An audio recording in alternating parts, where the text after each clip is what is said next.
sonke samukele umhlonishwa uNdunankulu. Sizocela simene sonke ngenyawo samukele umhlonishwa uNdunankulu wesifundazwe saKwaZulu Natal, umhlonishwa u-18 Ntuli. Siyabonga kakhulu uMphemba. Simukele futhi ungqongqoshe womnyango wezokulima uDepartment of Agriculture and Rural Development, umhlonishwa ukaMadlopha Mthethwa. Sikhuleke emakhosini onke asendlunkulu akhona. Sibingelele nomhlonishwa umeya wethu wakuyilokali, ukhansela uNzuza, na wonke amakhansela akhona ezobe siwa acknowledge nabo bonke ozakwethu abakhona ezobe siba acknowledge. Ngizocela nje sisame ngenyawo bahlonishwa, siqale uhlelo lethu ngokuthi uDJ asihole kwi-national anthem. Ngizocela besilisa bathula igqoko, abanyakazayo basale sebema bese sima nje singasanyakazi, sihube ihubo lesizwe.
Siyabonga kakhulu, singahlala phansi sonke.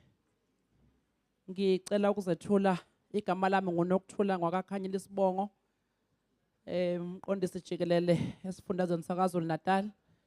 Ngisebenza ngaphansi kamhlonishwa uNdunankulu Ntuli okhona phakathi kwethu.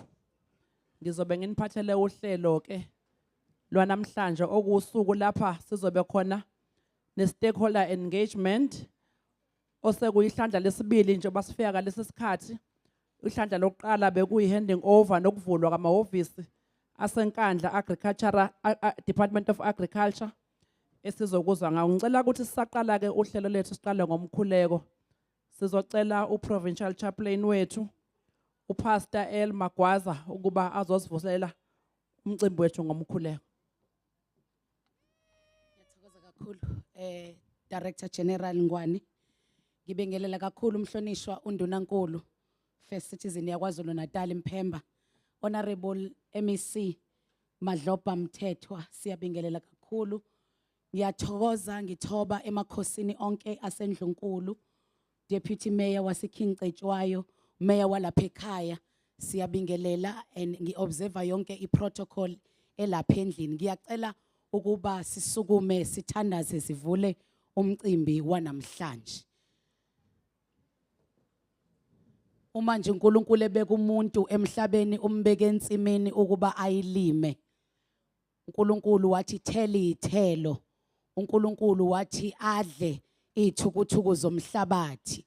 Ngiyacela ukuba sithandaze ekseni siqala le program esiyilethele uNdunankulu enkandla. Silethe uNkulunkulu lowo owazi ukuthi umuntu udingane emhlabeni mayefika. Cela sivale namehlo. Our Heavenly Father, egameni lika Jesu waseNazaretha, uNkulunkulu namba abantu bakho bakwaZulu Natali abalethwe uwe kule ndawo yasenkandla babekwa uwe khona. Wena Nkosi owazi izidingo zabo nezifiso zabo, ingakho uthumelile namhlanje undunankulu waKwaZulu Natal, wathumela umhlonishwa ungqongqoshe wakwa-agriculture ukuba beze bezobalethela lokhu akuzidingo zabo, ngoba ukuzwile ukukhala kwabo nokuthandaza kwabo nezicelo zabo othe zonke mazaziswe kuwe. Nawuke lo mcimbi namhlanje siubeke ezandleni zakho ukuba uholwe uwe ngegama lenkosi yethu Jesu, amen.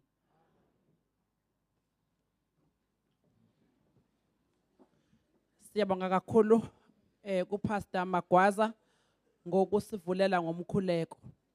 Sizocela ke ukuba ngokukhulu ukuzithoba sicela umhlonishwa uMeya we-local municipality yaseNkandla uKhansela NFJ Nzuza, mhlonishwa ukuba uzosipha amazwi okusamukela.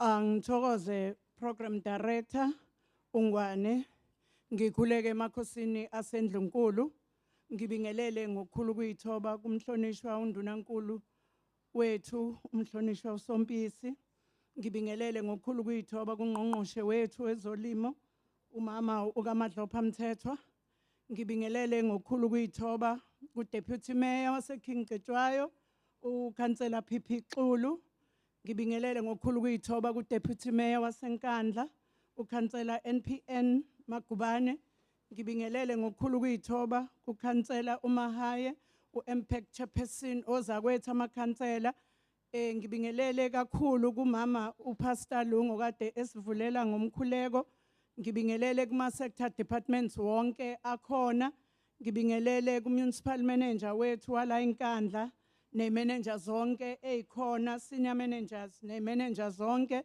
ngibingelele ngokukhulu ukuyithoba kumphakathi wonke waseNkandla emini yasekuseni. Sanibonani, sanibona. Ngithatha leli thuba Ngwane ukudlulisa ukuthokoza okukhulu, ukucosha ithuba lokuba ngizokwamukela la eNkandla, ngamukele abahlonishwa bethu okuyingqophamlando ke enkulu ukuthi abahlonishwa bethu babe kanye nathi, bengaqali ukuba kanye nathi, behlala befika bezoletha imisebenzi eyahlukahlukene. Sithokoza kakhulu uMasipala waseNkandla nomphakathi waseNkandla phele ukuba nibe kanye nathi, futhi siqonda ukuthi nibheke iKwaZulu Natal yonke, kepha niyakwazi ukuthi nathi sibe ingxenye yokuthi nibe kanye nathi. Kuyintokozo kenkulu ukuthi uhulumeni wonke ukhona kulolu suku lokunikezelwa ke kwamahhovisi amahle kangaka ya ekade siwabona lapha ya phezulu eminyangweni wethu waka-agriculture, esikushayela ihlombe kakhulu ukuthi le ngqophamlando yamahhovisi izolekelela ukuthi abasebenzi ikakhulukazi bomnyango wakithi kwa-agriculture bakwazi ukusilekelela, ikakhulukazi njengoba kufanele siqale nanesizini yokulima. Siyathokoza futhi ukuthi lifezekisekile ke nephupho lokuthi uma lezi zakhiwo sezikhona iNkandla yonkana kusukela kuWard 1 kuze koshaya kuWard 14 ilapho abalimi abazokwazi ukusizakala nomphakathi wonke ukuze ikati lixosheke, ngoba siyaqonda ukuthi impilo isemhlabathini okufanele silime, ngoba ngaphandle kokuthi siye emhlabathini ezinye zezinto seziyadula ezitolo okufanele thina siwumphakathi waseNkandla sikhuthaze ukuthi siye emhlabathini. Siyinkandla ke sibonga kakhulu, siphakamisa isandla iqhaza nokuqhubeka nje kokuthi lo msebenzi ube mkhulu kangaka esicoshile ndunankulu, sikuzwile nokunye okuvelileyo ukuthi uma nabantwana bethu bezolixosha ithuba lokuthi baqoshe amathuba omsebenzi eminyangweni waka-agriculture, sikushayela nehlombe lokho esikukhuthazayo ukuthi abantwana bethu babe ingxenye yokubamba iqhaza lokuthi emhlabathini impilo ikhona. Sibonga kakhulu ke kuwona umnyango wezolimo nakubalimi bonke nje baseNkandla ukuthi kwenzeke umsebenzi omkhulu kangako enqayizivele, esaziyo futhi ukuthi yona nto eseyinhlizweni zenu ukuthi nikwazi ukuhlangana nomhlabathi, izitshalo zonke zikwazi ukuthi nomnotho eniwufisayo niwucoshe ngokuthi nihlale phansi nibuke ukuthi singalekeleleka kanjani eminyangweni wa-agriculture. Siyathokoza kakhulu sinemukela nonke kulomcimbi obaluleke kangaka kusekhaya la kuseNkandla, ikhaya lenu nonke. Uyazi ke nawe phela ukuthi inkandla enhle ngokuyiholela. Ngiyathokoza nginemukela nonke.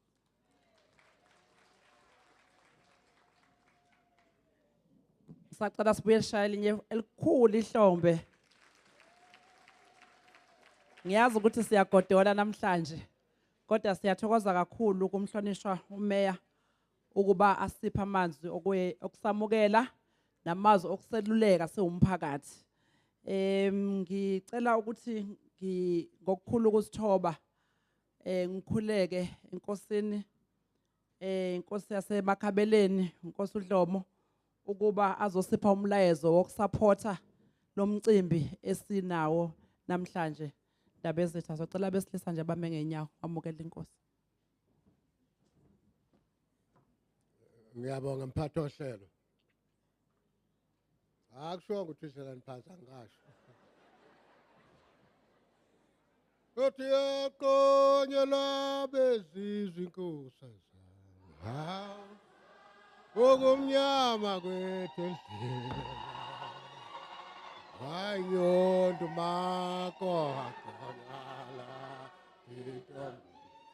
Oyakonye labezizwe inkosi. Hup hup hup hup hup hup. Okumnyama kwethu endlini. Hayi nyondo mako akonala intombi. Oyakonye labezizwe inkosi. Hop hop hop hop hop hop hop hop hop. Okumnyama kwethu endlini. Hayi nyondo mako laphi intombi. Ah.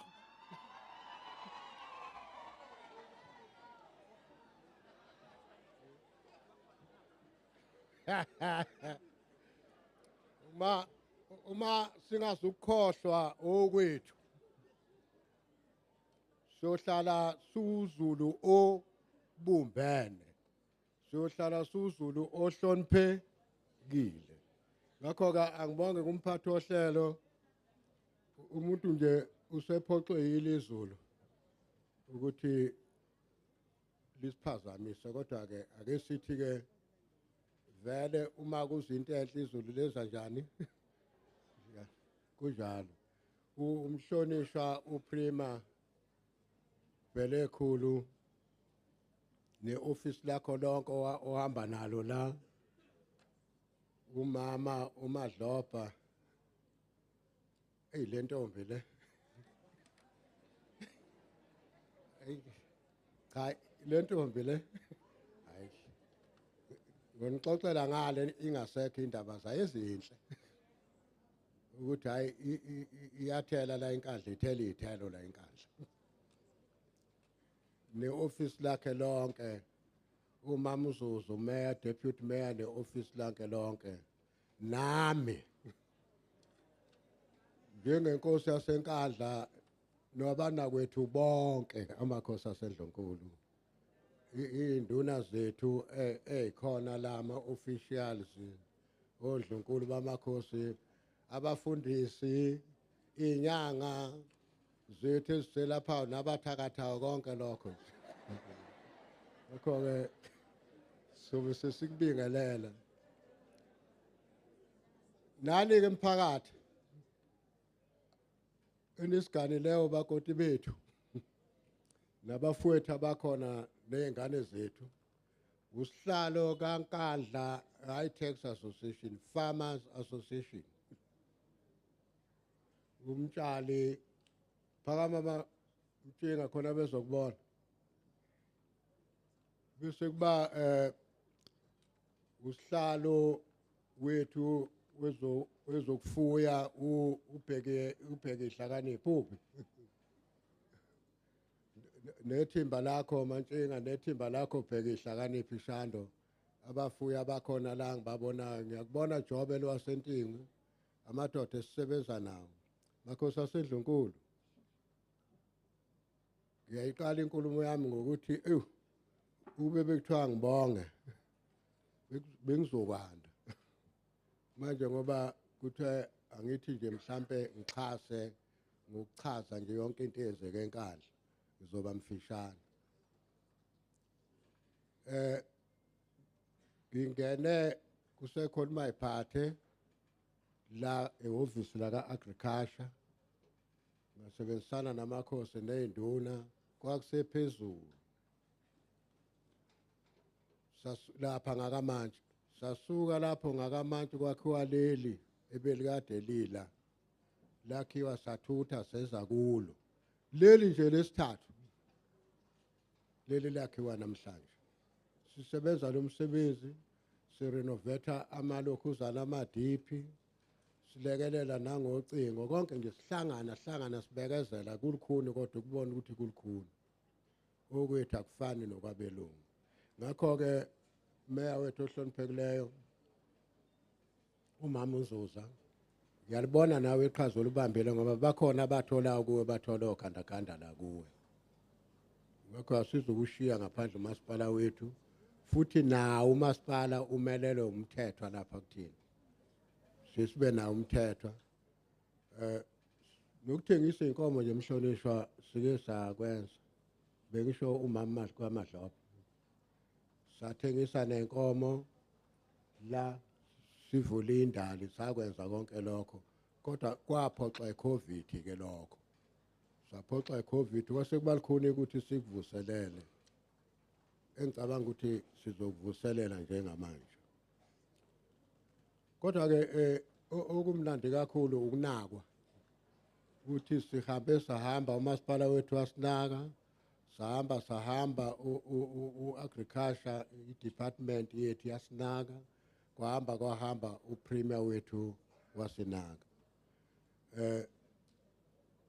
Anisafuna ubashayela idlovu abantu abakhulu kangaka. Hawu, abasizile. So ke ama-branch azoba khona azokwakhiwa, ngoba inkandla sivamise ukuthi sithi ukuze sikwazi ukufika kuyo kahle sibiza ngegaba ezu4. Njenge-secretary office, niyayibona le ndaba o-secretary office obani. Nathi inkandla siyenze kanjalo uma sifuna ukufinyelela kuyo yonke. Ngakho-ke Mama Madlopha sofinyelela enkandla yonke ngoba izona ka4. Ngicela ukuthi ke ngingathathi ithuba lika Mama Madlopha, ngingathathi ithuba lika Premier. Ake kube yibi impela ukufanele sibadedele la enkundleni kebe sibekele ukuthi kwenzeke kanjani baze basinake kangaka. Ngiyazi ukuthi ngiyangixolisa nje ma ngiphoxa ngokuthi inji iwakhotha izwaqathe amathe ngani ngolimi. Iyakwenza lokho. Nathi sesifinyelele kulokho ngoba sasilokhu sibekezelile. Mhlonishwa Premier, ngicela ukuthi ngingalidli ithuba lenu ngibe mfishane. Umthetho wami ngikhulume kabanzi ngize ngidonswe ngapha. Wena wesilo, ngiyathokoza. Phela.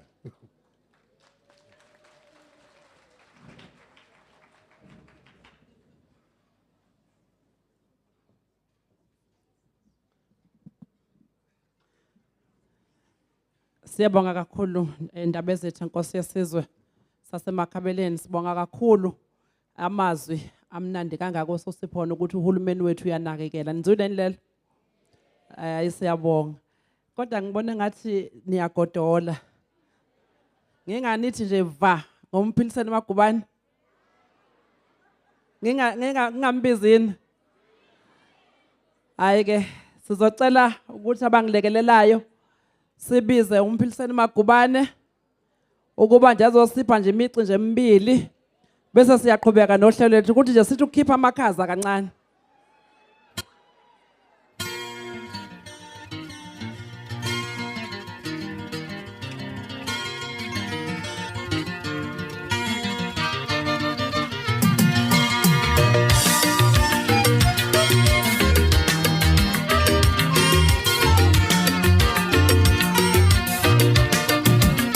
Isele ngedwana, ishawa luvala, angeke azopaswa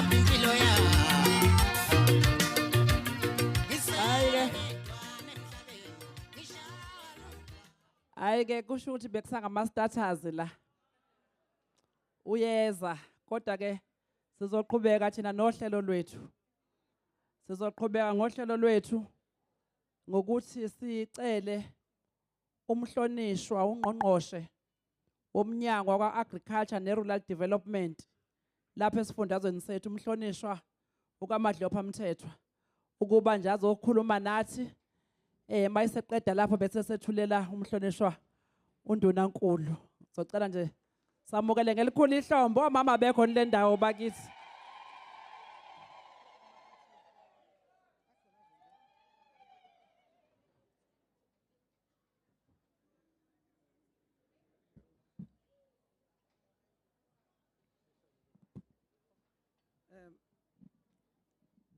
Angithokoze ku DG wethu ophinde abe umphathi wohlelo uMiss Khanyile ophethe zonke izisebenzi lapha eKZN.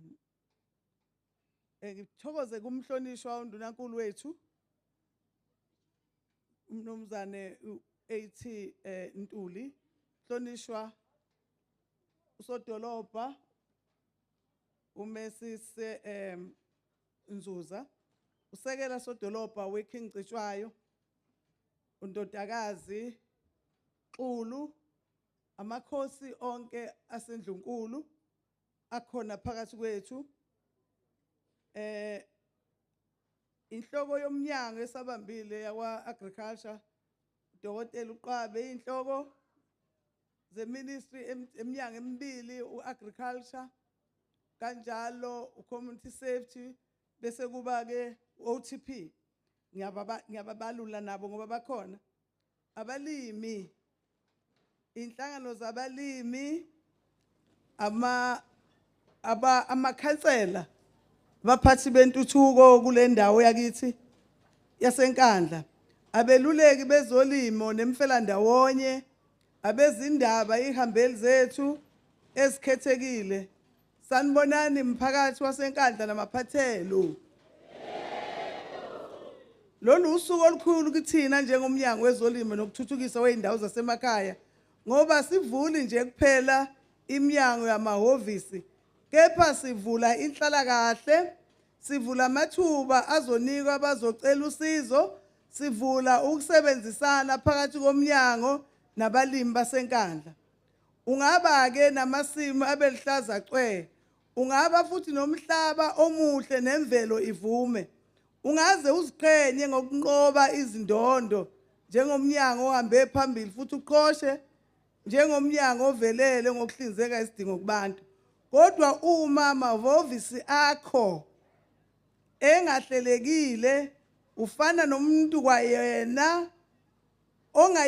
ongenayo kwayona indawo yokusebenzela uma futhi usaqhubeka nokunika abantu izinsiza usehhovisi elinethayo futhi elibhidlikayo isithunzi sakho siyathunazeka lokho kuzodala ukuthi laba abazofaka izicelo zokufuna usizo nabo babe nongabazane ngalolu sizo noma isicelo futhi ngeke bakwethembe bakufica uhlezi uyibiza ngomuntu osebenzela umnyango kodwa uhlele endaweni engahlelekile abalimi bazolahlekelwa ithemba lokuthi sikhona isidingo ongabalethela zona uma wehluleka ukuhlela kahle uma indawo yakho yokusebenzela ingahlelekile kahle emehlweni omlimi leli ihhovisi lisibuko somnyango uma uphahla livuza abalimi bazocabanga ukuthi nezinhlelo zazomnyango nazo ziyavuza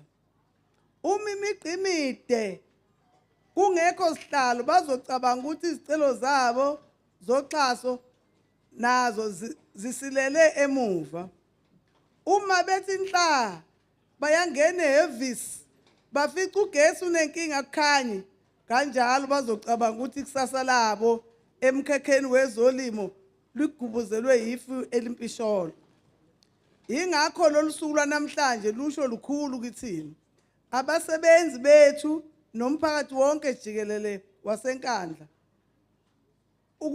ukukwethula leli hhovisi lapha eNkandla kuwuphawu olukhombisa inhloso zethu ngesifuna ukukwenzela umphakathi yalapha eNkandla sibala indawo zakoVuma Nhlamvu, eNkungumathe, eVuleka, eSibomvu, eMahlayizeni naseKhombe nazo zonke ezinye indawo. Lokhu kusho ukuthi sihlonipha wena mlimi ngokwanele ukuthi sihlangane nabo endaweni esebenzayo nesesimeni sokusingatha abasebenzi nabalimi. Ingakho sabhidlisa isakhiwo esidala sakha lesi esisha. Lokhu kusho ukuthi siyabahlonipha abasebenzi bethu ngokubanika amathuluzi okusebenza afana namakhompyutha nendawo ephephile yokwenza umsebenzi wabo. Lokho kusho ukuthi siyawuhlonipha umsebenzi wezolimo ngendlela yokuthi siwuthatha njengebhizinisi elisemqoka njengoba noNdunankulu esho njalo ethi yonke into especially endaweni zasemakhaya ifanele incike kakhulu kwezolimo nezemfuyo. Akuyona ke into yokuthi uma ulima ucabanga ukuthi uchitha isizungu. Cha, ibhizinisi ngempela. Usiza impela ngempela. Asichithi sona isizungu. Ngihlezi ngisho ukuthi izikole akusamele ithathe ezolimo njengento yokujezisa abafundi abangezwa njengoba thina kwakuthi mangabe ufike late kuthiwe engadini umuhlulo umsebenzi kuthiwe engadini sekushintshile lokho. Kodwa manje abantu abathathe ezolimo njengesifundo esingaguqula izimpilo zabo. Eminyakeni eminingi besiloku sicela abalimi ukuthi mabalihloniphe leli bhizinisi labo, bagcine imininingwane, bahlele kahle izinto zabo, baphinde bazinikeze isikhathi. Kodwa sibacela ukuthi benze lokhu nje nathi uqobo sisebenzela emahhovisi anamafastela afile okungekho internet akuhambi kahle mangabe kunjalo. Bekungesiyo-ke into enhle leyo futhi ibingafanele nje ukwenzeka. Namhla silapho kuzolungisa lokho. Namhla sizobuyisela indawo yethu yokusebenzela esimeni esifanele ukuze sizokwazi ukusiza namaplazi ukuthi ahleleke. Manje ake sisuke kancane ke ekwakheni sesilethe intuthuko. Mhlonishwa Ndunankulu. Isakhiwo sisodwa asondla umuntu. IRibbon ayitshali insimu.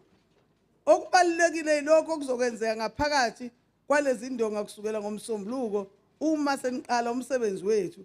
Leli hhovisi lizosiza kakhulu ekuvikeleni kokudla ezindaweni zasemakhaya, ezikoleni nasezibhedlela. Lizolekelela abalimi abasakhula nalabo abathuthukile ukunisela noma ukunikela nokukwazi ukungena ezimakethe badayise imikhiqizo yabo. Lento ke isho ukuthi abeluleki akubona abantu okufanele bahlale emahhovisi. Abeluleka bahambela izigodi zeinduna, bahambela amasonto, bahambela imihlangano yamawadi, batshela abantu ukuthi uthini umnyango. Ngoba noma ngingaphupha kanjani uma bona bengimakha bengafuni into yenzeke bayayivimba ingenzeki. Abantu bathi siyamuzwa ekhuluma emsakazweni kodwa uma sifika ema-office lento ayisho yasitholi. Sizothi ke ngifuna ukuthi ke phezulu kwakho khona lokho asizele la ukuthi abantu sizobashayisa ngamafene. Uma ufike e-office ungalitholi usizo ungishayele mina uqobo ukuze sikwazi ukudila nomuntu ongayenzi iservice. Okunye lizokwenza ukusiza abantu abasha nabesifazane abakulomkhakha wezolimo ngoba angeke sikwazi ukukhulisa lomkhakha wezolimo uma ingxenye yabantu siyishiya ngemuva. Lizophinde lisize ukufundisa ngokuguquka kwesimo sezulu ukuze amasimu ethu ehleze elihlaza nezingane zethu ziwabona. Asikwazi ukukhuluma ngomnotho wezolimo ka-1 trillion uma i-office okumele liwusebenze lingenayo ngisho iprinter esebenzayo. Asikwazi ukukhuluma ngamathuba okuhambisa imikhiqizo kwamanye amazwe umlimi angeke akwazi ngisho ukuhlola inhlabathi imphumela ithole esikhathini esingamaviki amabili. konke lokhu kuqala la ngokuhleleka ngezinhlelo zokusebenza nokulekelela. Ngiyafuna ukusho ukuthi ngonyaka njalo abeluleki banikwa isikhathi sokuthi abazokhombisa ngomsebenzi abawenzayo. Yila abeluleki abafanele basho ukuthi zithini inkinga zasenkandla. Besho ngoba beya kubantu. Kwagcina kukhulumeni wakwaZulu owawuphethe umntwana ngaphinda angene ukubona abeluleki behambela imphakathi. Mina-ke ngenxa yokuthi ngiyileso sizukulwane ngisuka kuleso sandla ngithi ayibuyele emasisweni. Labalimi labeluleki uma bengezi kini bafuyi, uma bengezi kini balimi baripotheni. Labantu bazisebenzi zenu. Labantu kufanele banitshele ukuthi umnyango usebenza kanjani. Ngiyafisa futhi kwabesilisa nabesifazana abazosebenza kulawa mahhovisi ukuthi bazazi ukuthi bakhuluma nge-servant leadership. Servant leadership. Bathobeke kubantu ngoba njengoba besemahhovisi bona kukhona abanye abafuna ukuba semahhovisi abangalitholanga ithuba. Ngifuna ukuthi ngithi kuneyinhlelo ezimbalwe ngizozisho bese ngethula undunankulu ngoba mina angisona isikhulumi sosuku. Kunohlelo esithi abantu abalinyelwe kakhulu. Abantu bayabhalisa emahhovisi kuphumile nje manje amafomu uyasho ukuthi yini ofuna yenzeke kuwe. Mawungabe awukusho okuningi kudekwa konke ukudla bese uyikhethela kodwa okufunayo. Omunye uthi ngifuna ukulinyelwa, omunye uthi ngifuna ukubiyelwa, omunye uthi ngifuna imbewu, omunye uthi ngifuna umanyolo. Kodwa amafomu akhona manje maniya lapha ematafuleni ayatholakala even today. Kunohlelo lukahulumeni oluthi abantu abangathathi intweni banelungelo lokucela imbewu, banelungelo lokunikezwa izithombo, banelungelo lokunikezwa amachwane einkukhu mahala. Lukhona. Uyabona nje ngize nginenzele umzekelo ngihlangane nomuntu othe ungwakwamahaye wathi ngisenkandla nansi list ngiphethe abantu ngaward 1 angimazi mina.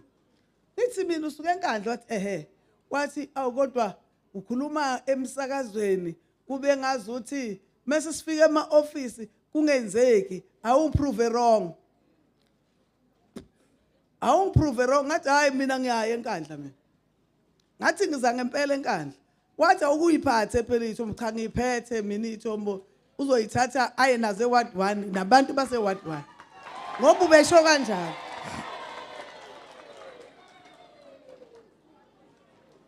Ngithi ngiyanitshela ngithi amachwane anikezwe abantu abangathathi intweni. Amachwane lawa esizulu esintu. Inkukhu nje uyakubeka kukhule kuneqhude kuneyikhukhukazi bese uyakwazi ukuthi uphile. Ngiyafuna futhi ke ukusho ukuthi ugandaganda ngenxa yokuthi nginomthwalo. Umuntu ongigadile nongibambisa umsebenzi naye ebanjisiwe siba umabambi bambisana la. Mina ngithunywe umhlonishwa uPremier kwaZulu Natal. Yena ke wathunywa inkatha. Shuthi nami ke sengize ngavela ngathunywa inkatha ngoba naye uthunywe yiyo. Uthe yenza yonke iKwaZulu Natal ibe lihlaza. Nginesibopho ke sokuthi wonke umuntu wala ufanele alime, ufanele enze konke. Wathi yenza onke amadiphu abe nomuthi. Hayi ngawufaka.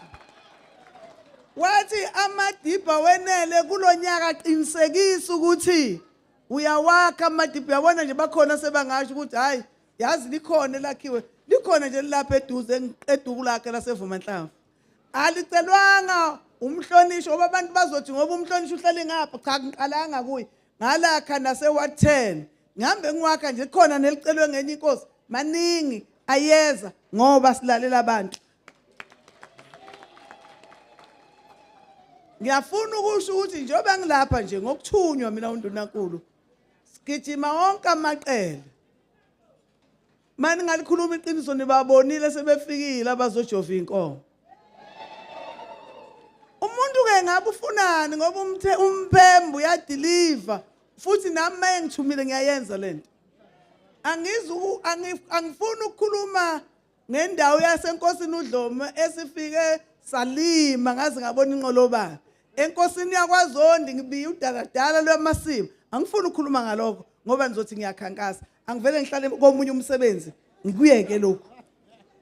Bengithi nje Jwanti ngikhombisa ukuthi uma uthunye uyalalela. Ngifuna ke ukuthi anginethulele mina ngingokhamba but nginethulele indodana yenu. Nginethulele umuntu enihlale naye namthinta ewuthisha khona la, namthinta ewumeya khona la, nabona ukuthi indawo ahleli kuyeseyincane yini loya nemisa ukuthi ake uba umeya we-district. Hayi sabona saze sacula ke thina. Maye sefikile akaqedanga ngisho iminyaka emibili. Ngathi ngizwa bacula le ngoma le ababeyicula. Niyayazi nina? Yayithini?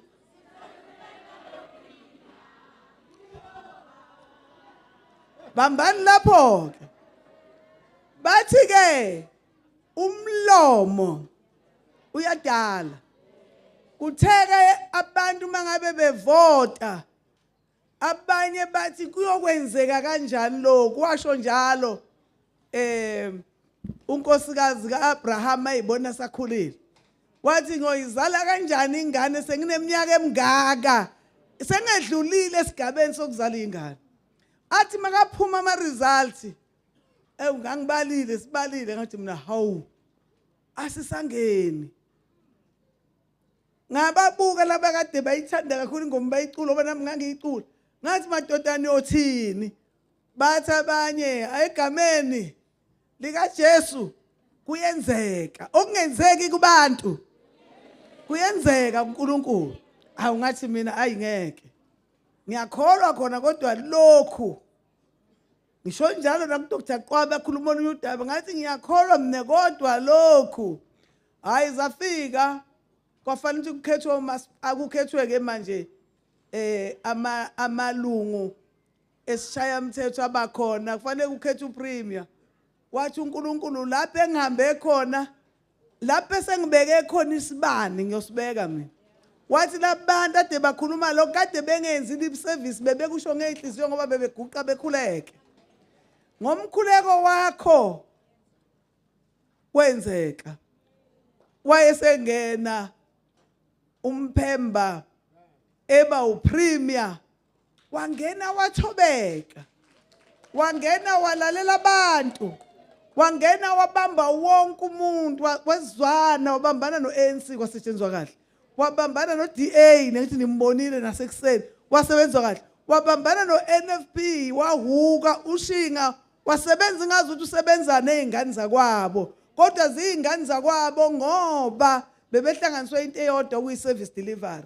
Ngiyafuna ke namhlanje nibe nenhlanhla ukuthi umuntu akanilethele umphemba sizokhuluma noma ukukhuluma kwethu kuncikile kwa-agriculture kodwa kuze uPremier weprovince onithanda nonke othanda yonke iKZN empeleni ngenhlanhla namhluzekini mphemba ngicela ukhulume nami.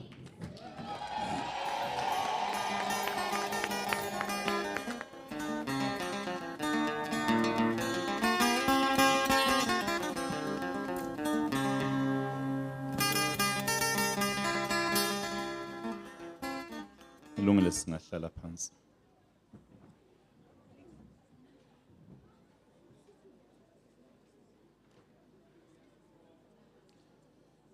Ngiyathokoza kakhulu kumhlonishwa ongqongqoshe ukaMadla uPhamthethwa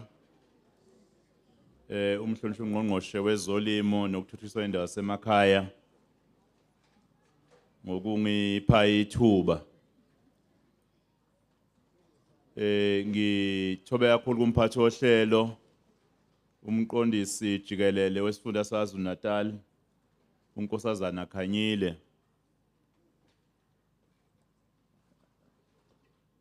Khabela Nkosi yesizwe Inkosi yesizwe sakaDlomo. Ngifisa ukukhuleka enkosini yesizwe sakaXulu Donda. Ngibonile ukuthi khona naNdlunkulu. Inkosi yesizwe sasemachunwini Macengwane.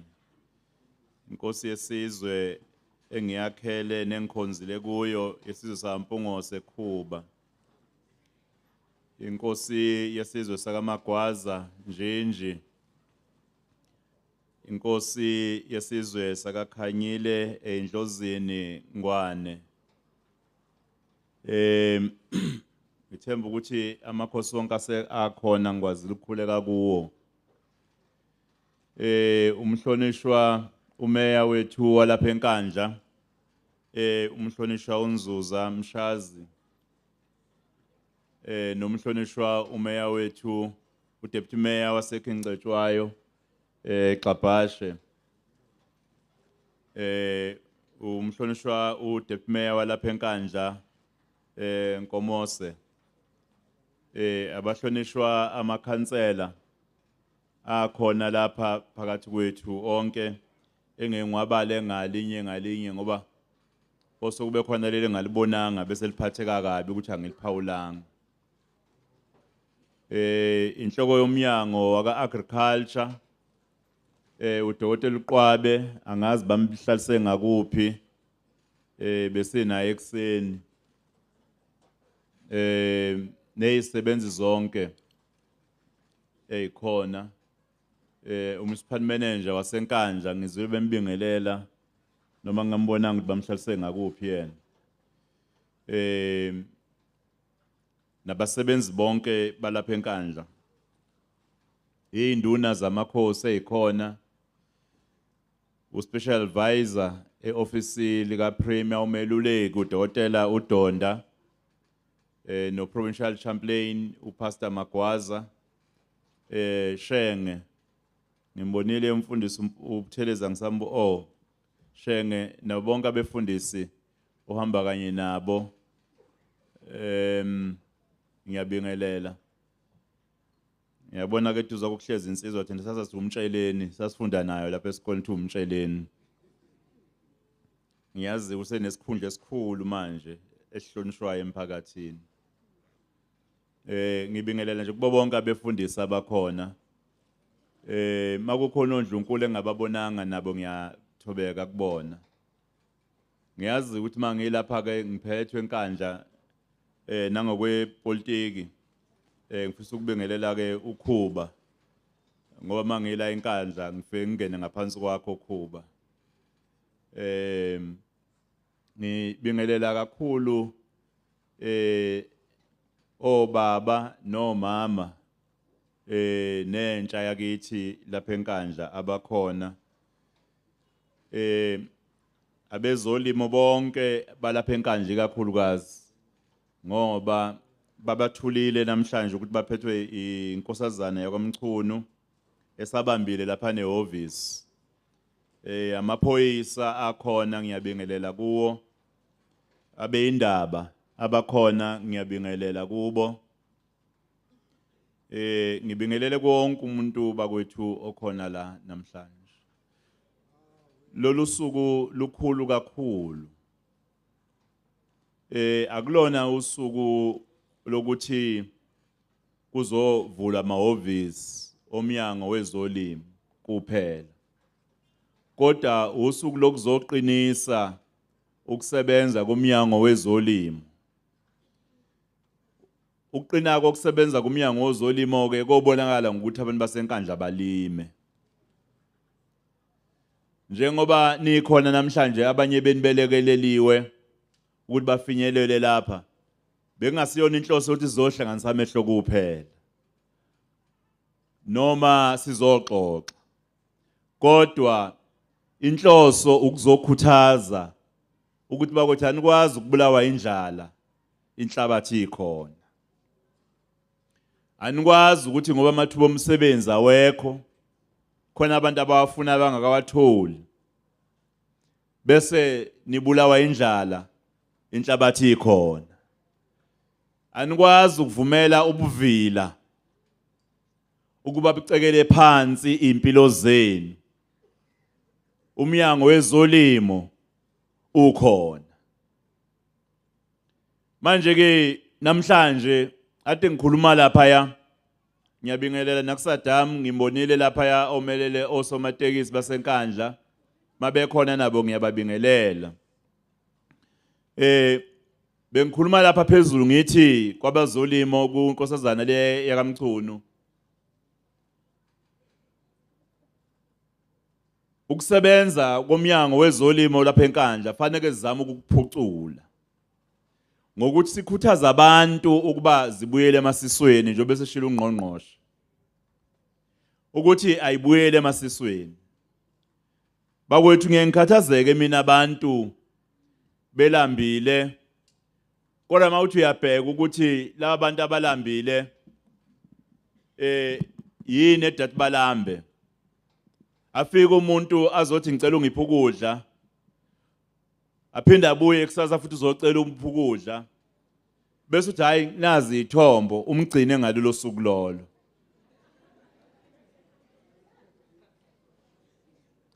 Nanombani mayekhula une responsibility. Mawukhula uba umama ekhaya unomthwalo, uma ukhula uba ubaba unomthwalo wokubhekelela inhlala kahle yomndeni wakho. Abantu abadala ibona abafundisa izingane.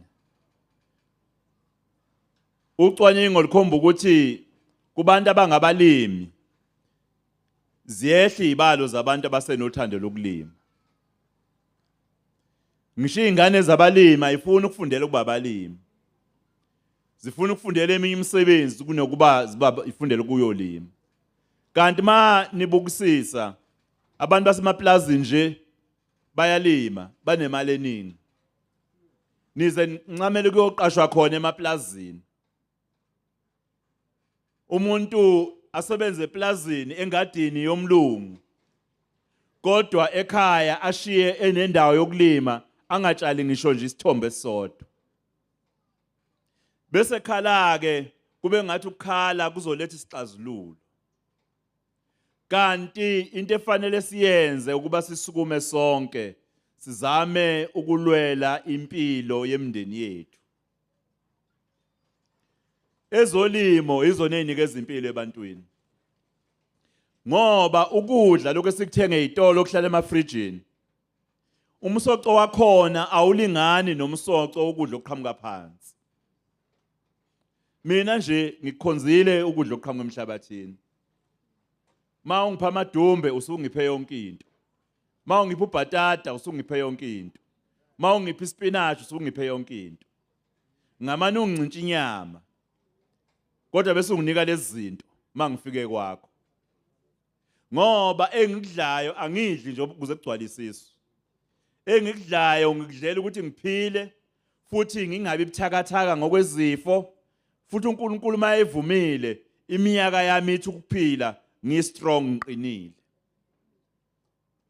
Manje ke uma ethi ungqongqoshe ayibuyele emasisweni nami lo mkhankaso wakhe ngiyaweseka.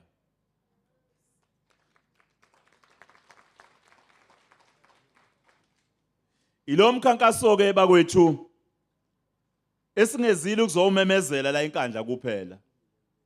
Esifuna ukubona ngamehlo. Niyazi nina abantu abadala kakhulukazi ukuthi enkandla sikhuliswe ngokulima.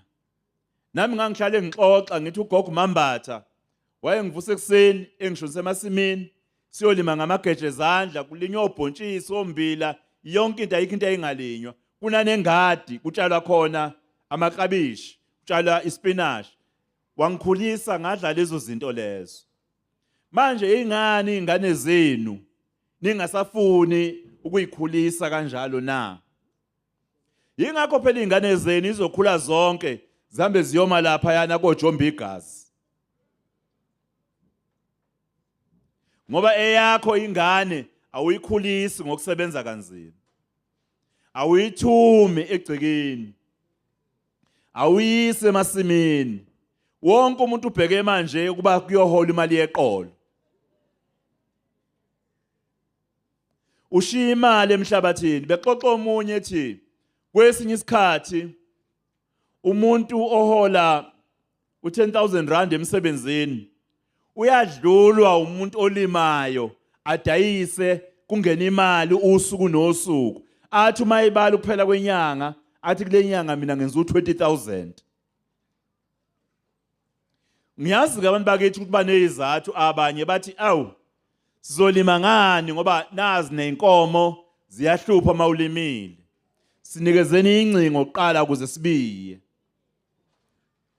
Uyazi ukuthi into ofanele siyilungise yokuqala ukuthi senze njani ukuthi abantu abanezinkomo bayigade. Uma umuntu engayigadanga imfuyo yakhe yangena emasimini, induna imbizele enkundleni noma asiwe konkosi. Uma ngase kubuye lo mthotho uqine, hayi abantu bazoqala ukubheka wonke umuntu onemfuyo uzoyinaka imfuyo. Ngeke ngibuke nje nami lapha ngasekhaya ezami ivalelwa njalo esibayeni inkomo. Kodwa kunezihlalo ezilapha ngenhla sekhaya emgwaqeni. Sengayisiza ngokubiya ngoba bengithi uma sengiyivalele mina ezami esibayeni, akuzona ezami ezakithi. Ngoba anginazo mina ngithi kaMambatha noma Sibisi. Ngoba nginesithembu uMambatha bese kuba uMasibisi. uMasibisi unkosikazi ongiganile. uMambatha yena wangikhulisa, umuzi kaMambatha lo. So ke kaMambatha ke noMasibisi maseyivalile esibayeni. Ezemizi yabantu uyithola ukuthi izola leduze kwesibaya. Uma khosa sendlunkulu mase ngakayilungisi leyo nkinga. So bagxeka njalo abantu sithi abantu sebeyavilapha. Kanti sekonakele eqineni komthetho ukuthi umuntu onemfuyo akayivalele phela imfuyo engabikho imfuyo la entabeni.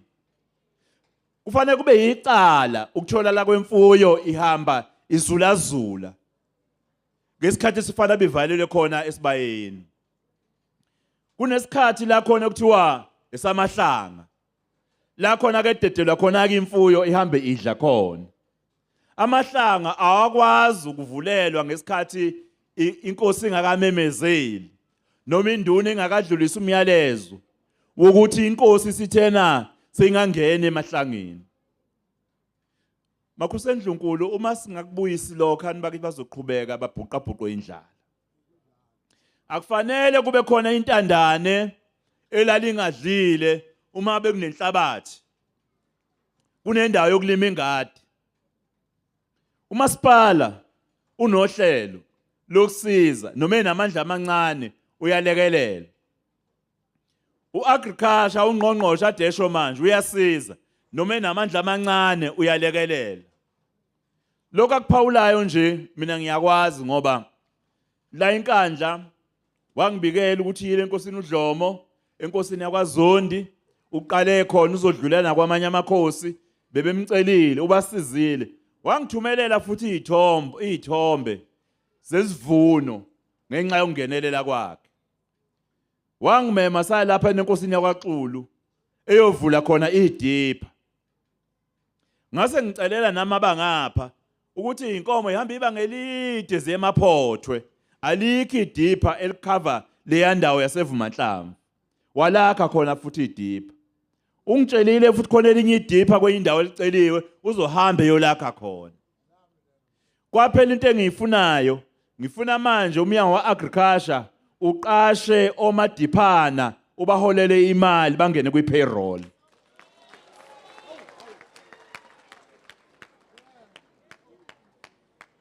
Lokho kwakwenziwa umntwana waphinda angene, ngiyakufuna ukubona kwenzeka manje. Ngoba lolo hlelo lolo ngisho singasebenzisa uEPWP masiqala, kodwa ngifuna wonke umuntu omadiphana athole imali ahola ukuphela kwenyanga. ngoba ezolimo imfuyo yethu ayisimami ngoba ayinakelelwa mangena ubusika ayigonywa mangena ihlobo ayigonywa futhi makufika izifo ayigonywa kodwa manje kulo ngqongqosho khona hayi ngibone mina ekhipha yonke imithi ethi akuyojova imfuyo ngale nje kwesifika kwamatele kodwa ke siyazi ukuthi kuba khona abanye abaganga abayithatha leyo mithi bayoyidayisa kulo ngqongqosho khona ngibone ekhipha idipha elinikeza zonke indawo ukuthi akhanjwe kuyodiphelwa abantu mahala kungabi bikho abahlanganisa imali yokuthenga imithi le yedipha manje ke bakwethu abantu uma kukhulunywa ngohulumeni baye bebe nezinto abayibekayo ukuthi unisiza kanje ingani ngwasenkandla nakho konakele kodwa ekhona nibe nondunankulu iqiniso ngeke kulunge phela konke akubalwe phela lokho kuhle okwenzakalayo ukuthi enganakho kuhle kuyenzakala amahhovisi nje abethulwa namhlanje imali esipendwe lapha enkandla ingaphezulu ka29 million kwakhola amahhovisi azosevisa umphathi wasenkandla lolu uhlelo engikhuluma ngalo lwabalimi uye lo ngqongqosho kuwo lo hulumeni kunohlelo lo lathi ngimxoxela ukuthi kukhona laba nje kuthiwa babehambe begidagida emgwaqeni besuka emakhendle bezivuma mahlamvu badlula lapha nekhaya bajikijela amatshe ngoba bekhala ngamanzi bekhala ukuthi babhalisela ukulinyelwa bangalinyelwa manje ngithi babebhaliseke mina kanti amanzi bawanikwa yimina yini ngoba bafanele bacinge nanga uDeputy Mayor beze bayomthola noma bafuna uMayor uDlamini baze bamthole bathi hayibo amanzi asinawo kodwa ke bakwethu phela abantu baye bethina umholi esina endaweni ilona manje ke makukhona esingenakho thina sibuka yena ngoba sithembe yena kodwa ngiphawula lokho ngoba ngithi lemizamo umnyango waka-agriculture oyenzayo fanele kunikhuthaze namhlanje kunogandaganda esifike nawo ngeshwa ke abawulethanga la izansi kodwa ukhona lapha agriculture unezinto zokulima lo gandaganda uzolimela abantu bonke abalima ngaphansi ka 0.5 hectares uzobalimela mahala mase ufuna ukulinyelwa ngaphezulu kwalokho usiyoxhuma nomasipala bakulekelele kodwa umnyango wezolimo unanohlelo lokulimela abantu abalima amasimbi wahlanganise ndawonye ngeke ngiphatheke kabi nje ngoba kukhona uhlelo la enkosini yakwaKhanyile lapha ya akwalinywa khona inqwaba yama hectares kwazi kwalinywa inkambe ezu2 enye mawujika lapha ya emanzi amnyama kune lokhuzana eThokoza I think angazi eThokoza kodwa khona yokuqala le inkambi le yokuqalela ngasemanzi amnyama lengaka left mawuqhubekela phambili kunendawo enkulu futhi elinyiwe kodwa akaze ngiyibone ilinyiwe ebiyiwe kodwa aze ngiyibone ilinyiwe ngabona sabantu sebefaka izinkomo manje ke abantu bakithi bafike bacele usizo uhulumeni ulethe bese bengalweli bengalivikeli kanti uma ubona umuntu onikeza ugandaganda kubazolimela umphakathi sekukhona abakhokhisa imali ebalimela kufanele kube wena olwayo ulwele logandaganda ngoba uzofa lona esedla imali ungasalimeli abantu fanele thina qala sibe nobuntu nonembeza sivikele inhlelo ezolungisa ukuba abantu baphile kangcono uyabona ke masutshala ispinach sakho usudlile nezingane zakho uyabeka itafula lapha emgwaqeni badlule bathenge ngo5 rand ngo10 rand uhambe uyothenga isinkwa uhambe uyothenga amapieces uyothenga uflour uma ngempela sonke bakwethu singazama ukuba siqhwanda phela Singakhohliswa abantu abathi mawungakhetha mina, mawungavotela mina, usiyothola konke. Uyabona nje bangangumeya lapha enkandla mina. Niyangaze engakwenzani engingakwenzanga.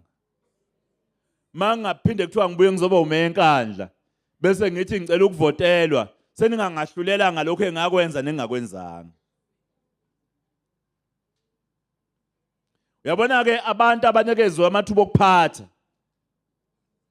Noma kuthiwa waye umongameli wezwe wanikezwe ithuba lokuphatha, akangayenzela lutho inkandla.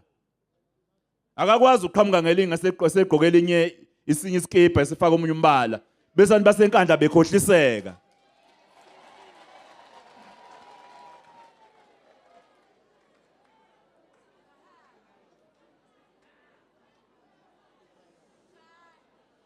Uma ngabe ngangumeya nganikeza ithuba lokuphatha angangenza lutho, angikwazi ukuqhama sengigqoko omunye umbala bese ngicabanga ukuthi khona okungcono engizokwenza ngoba ngiseyuye lo muntu loyo.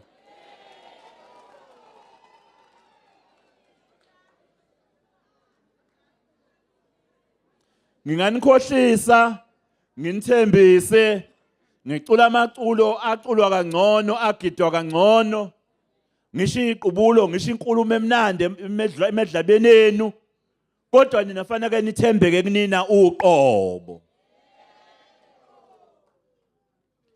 Asakheni ngabusha ezolimo endaweni yasenkandla ngokuthi amathuba esiwanikeze umnyango siwasukumele.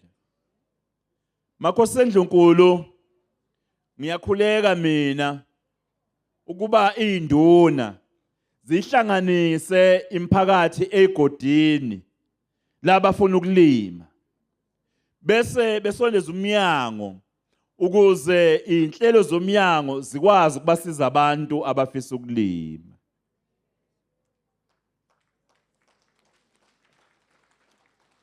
Namakhansela bakwethu ngiyacela nawo ukuba afake izandla kuyimpumelelo yokuba kusizalani abantu bakithi, abantu bengabhuqwa indlala kodwa umhlabathi ukhona. Abanye bazibanayo nanemthombo, uthola ukhona nala khona isiphethu, kunamanzi kodwa unomhlabathi, unamanzi, akukho okunye. Ngiyakhumbula nje ukuthi ngisewumeya la enkandla sake saqala uhlelo lokusiza abantu njengoba umhlonishwa uNgqongqoshe ade ekhuluma ngokunikeza abantu amantshwele ukuze bakhulise amantshwele. Sasibanika nathi la kwamasipala. Niyakhumbula ngithi umntwana waphinda angene wazi wayifikele ezobona ngamehlo. Ngiyakhumbula silapha yana enkosini yakwaNtuli eNgono lapha emagroundini abantu bezokhangisa bezobukisa. Ngiyangizwe nje kukhona abantu abathi uNtuli wanenzelani makhansela.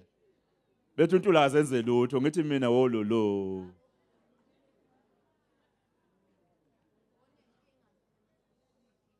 Khona umuntu osengawazi ukubuza abantu basenkandla ukuthi uNtuli wenzani? Khona umuntu ongabuza abantu basenkandla uNtuli wenzani? Engane enkandla mina ngathatha izingane zayofunda eIndia. Engane enkandla babengena ugesi ngabafakela kwasala cishe engibaziyo namhlanje. Ngisho ngisekhe ngicetshwayo inkinga zamanzi axazululo. Manje bangakho umuntu ongathi uNtuli wenzani? Ngiyangimangala nje impela lo muntu ekhanda emqondweni sokunjani.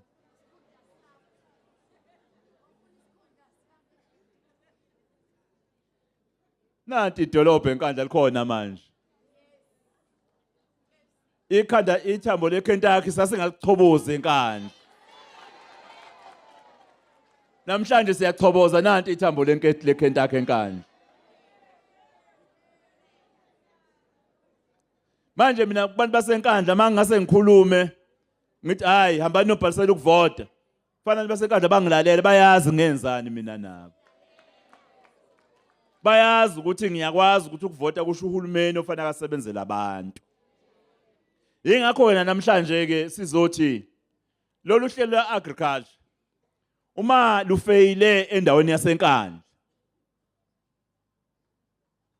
Uma lufeyile endaweni yasenkandla bakwethu. Phela kobe usho ukuthi ngisengifeyile kwaZulu Natal yonke. Ngithena nje ngiyafisa ukuthi lezi iqeshana ka 0.5 hectares sengathi abantu phela bangasukuma bonke bafuna ukulinyelwa zona.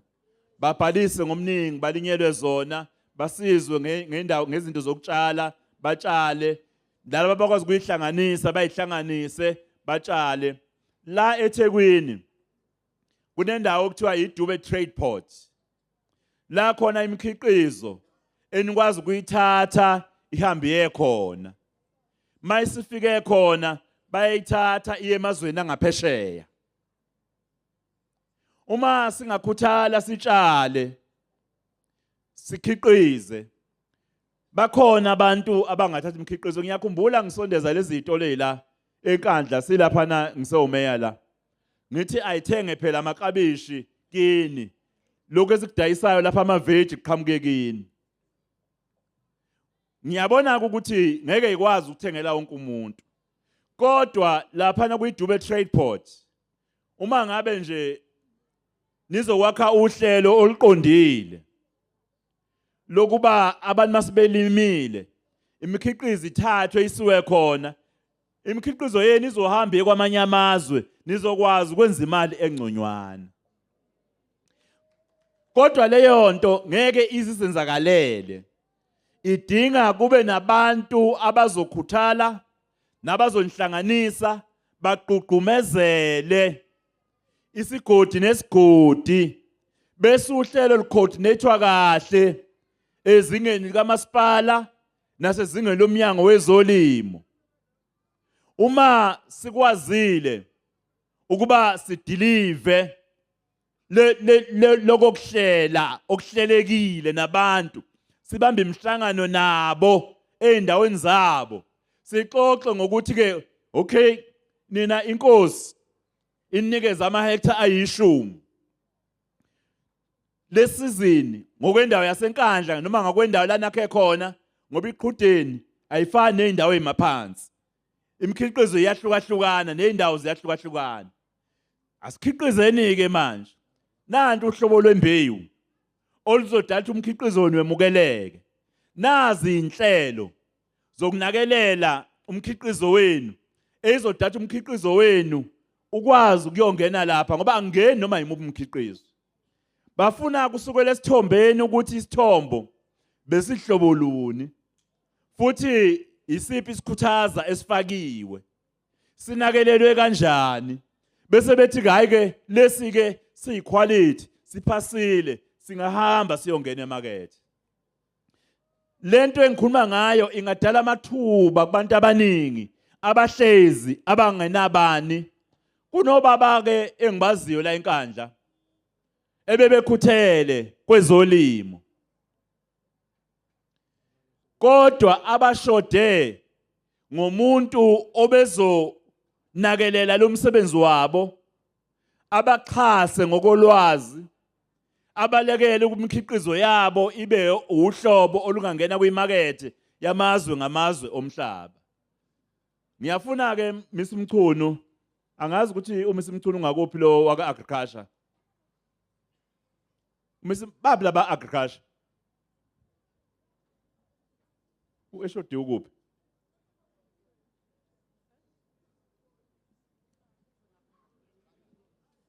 Awungicelele uMiss Mchunu lo waka agriculture.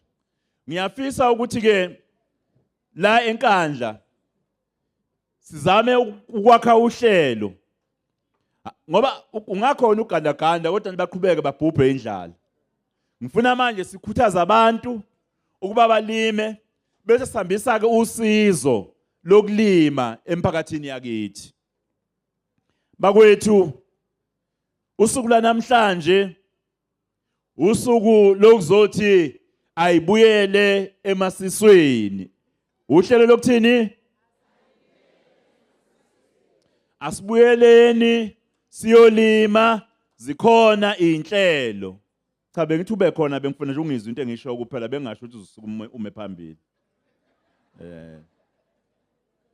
Undodakazi lo wakamchunu wala wakhona la eKing Cetshwayo wala kwaMbonambi. Emfolozi eMenmouth. Oh bangitshela okurongeke. Wakhona la eMthonjaneni. Uyena ke obambile ehhovisi la njengoba kwakade kukhona uMamuxulu. Manje ngithi akusibe nokubambisana ke Mshazi nawe njengomeya naye njengo inhloko yehhovisi nibe nokubambisana lezi inhlelo zibe khona iqoshwe phansi. Ngifuna kukhiqizwe ibhuku la enkandla nje kuphela elisho ukuthi uhlelo lwaka agriculture enkandla luhlelwe kanjani. Iwadi newadi uhlelo lakhona luhlelwe kanjani.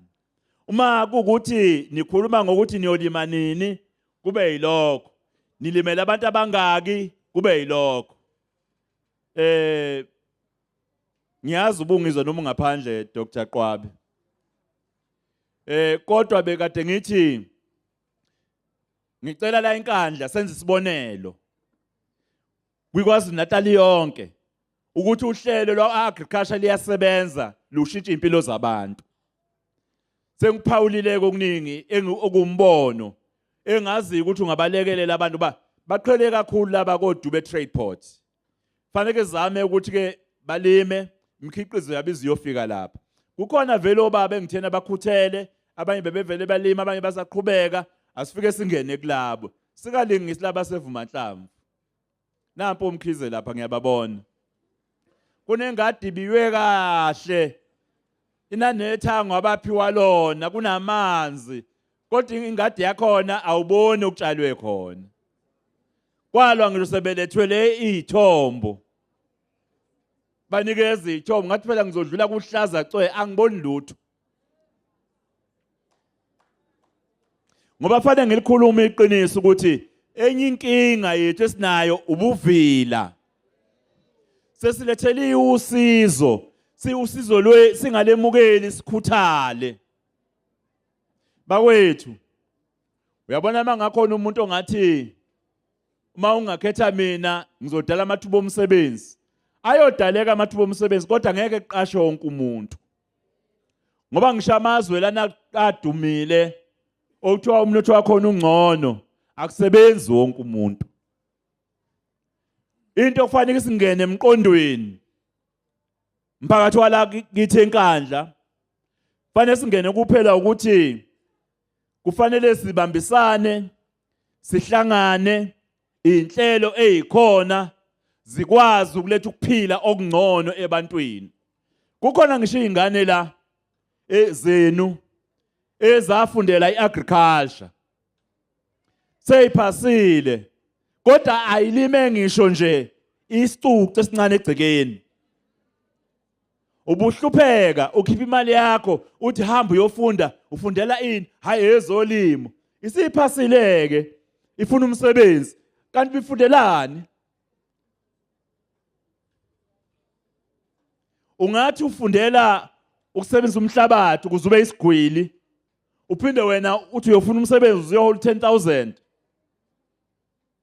Engalezo ngane izona ofanele nisebenzise engadini zemphakathi nidayise nenze imali engcono kunemali yokuqashwa.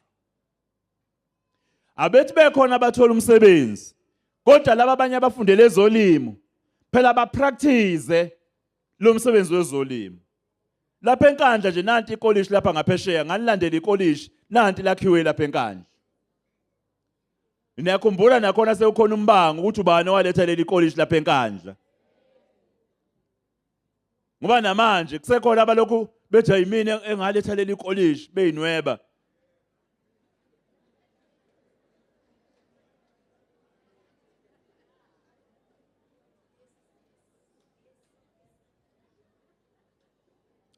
Babe ngekho ePitoli ngibambe umhlangano lapha yana no Mr Momen. Babe ngekho la kwi-chamber kwi-council chamber ngimlandile uMr Momen ezokhuluma ngokwakhiwa leli college. Babe ngekho umeya wasenkandla umenze waba uproject manager okwakhiwa kwalela college lapha yana. Akekho umuntu ongaclaima ukwakhiwa college ngaphandle komnyango wa higher education uDr Blaine Zimande kanye lo wayeyomeya wasenkandla ohamba olanda leli college. Manje ngithi ke into engiyiqondile ukuthi sengililandelileke icollege nanti ke likhona lakhiweke lapha enkandla. Kodwa manje lezi ngane zenu zihamba ziyafunda ifunda noagriculture. Kodwa lengane lo agriculture ayu practice egcikeni. Ayifuye ngisho itshwele lodwa nje. Ikhombise phela ukuthi yenze poultry farming. Ayitshale ngisho isithombo esodwa nje. Ikhombise phela ukuthi hayi ifunde ezolimo. Manje kufanele sikushintshe konke lokusiguqule ngoba uhulumeni oyokwenzani baphila kangcono. Akuyena uhulumeni othi abantu abayeke kuyisiza nokuzenzela bese belindela ukukhangezwa. Kodwa uhulumeni oyothi ukwakha kangcono izwe kudingeka kuba sibe nokubambisana wonke umuntu abambe iqhaza. Ukuqeda nje ubugebengu budinga kube khona ukubambisana. Lapha eqhudeni ngafika kukhala kakhulu ngokuthi kuqedwa abantu lapha yena benkosi yakwaSithole kuyadutshulwana. Ngawuza umphumela walokho ukuthi sifike namaphoyisa sibambisane. La enkandla sekhona abadayisa idakamizwa. Siyabalandela ke seyithendeni zabo. Sengalithola lolo lwazi lolo amaphoyisa enza uphenyo ucwaningo angikhulumi ngamaphoyisa ahlala eduzane ngikhuluma amaphoyisa asuka kude angaziwa afika ahlale nje ngagqoke uniform phakathi kwenu abuke yonke into eyenzakalayo ngoba sifuna ukuwohloza lezi idleke zabantu ababulala impilo zabanye ngoba befuna ukuceba bona eyakhe ingane akayiniki lama drugs kodwa ufuna ezinye izingane zenu zona zidla ama drugs. Bakwethu ilawo mazwi kuphela engawabeka eyami inkulumo okwanamhlanje izogcina nje ngokuhalalisela umnyango wezolimo nokuhalalisela nina abantu basenkandla ngalama office engithi ke asisukumeni sonke bakwethu seze nje obenzile no council Mahaye wahamba wayokhulumela abantu baka Ward 1 uthe ungqongqosheke kulabo abangamakhansela besifazane abantu besifazane uyethemba ukuthi uma benikezwe into bayiphatha kahle. Ingakho nje nomeya wasenkandla kuumuntu wesifazane. uDeputy Mayor wesifazane. uDeputy Mayor waseKingcetshwayo wesifazane. Inhloko kahulumeni wonke wesifazane. No-municipal manager walapha enkandla wesifazane. Kodwa kakusho ukuthi thina amadoda sikwazi ukuphatha kahle masinikezwe into. Ngoba phela mangingasho njalo, kungasho ukuthi nami uqobo lwami angiphathi kahle manginikezwe into. Kodwa siququmezela kakhulu abesifazane ngoba bebesilele emumva. Bebenganikezwa amathuba. Nanangu nje iHOD waka agriculture wesifazane. Uprovincial champion wesifazane. Nangu meluleki kandunankulu wesifazane. Okusho ukuthi siyakholelwa ekuthenini manikezwe ithuba ningakwazi ukuguqula inkinga esibhekene nazo. Manje ke ngithi ke kini komama nodadewethu namadodakazi abala. Ake nibe abantu besifazane abangafuni ukukhangeza kuphela. Yibani abantu besifazane abasukumayo basebenzele impilo yabo nempilo yezingane zabo.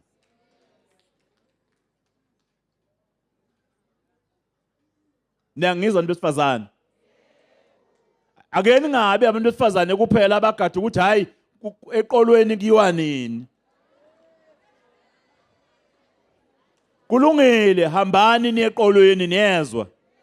Kodwa mani eqolweni manibuya nibe niphethe izithombo. Nambe noqhwanda nitshale nidle nezingane zenu. Futhi manibuye eqolweni manizoholela iqolo niye kwa agriculture nofuna ama forms negcwaliso zenithola uxhaso nisungula izingadi emakhaya. ake ivuke ingadi bezikhona enkandla ukuze kudla abantu, ukuze nenze imali, ukuze nani nithola ukudla okunomsoco, ningabi nazo izifo, niphile kangcono, siqede ubugebengu enkandla. Ngiyafuna ke ukuthinta udaba olulodwa nje. Sengizohlala phansi. Ngicele umhlangano ke nongqongqoshe wezomgwaqo. Kanye nalo ophethe indawo yaseKingcetshwane noma kubizwa ukuthi iZululand. Kanye noZululand. Sizovumelana ngosuku ngoba ngifuna sizoxoxa ngeenkinga ezikhona. Sizame ukulekelela ukuthi njoba kumile nje sigcina sibone ukuthi kuqhubeka ngempela kuqhubeka nini. Engisho ukuthi angilizibile lelo daba lolo. Ngikucelela umhlangano sivumelene naye ukuthi sizohlangana ke sizoxoxa. Engisho nalo lelo daba udaba engilusebenzayo, akukona nje ukuthi nginikhohliwe nginizibile. Bakwethu ngithokoza kakhulu ilawo mazwi kuphela enginawo, ngiyabonga.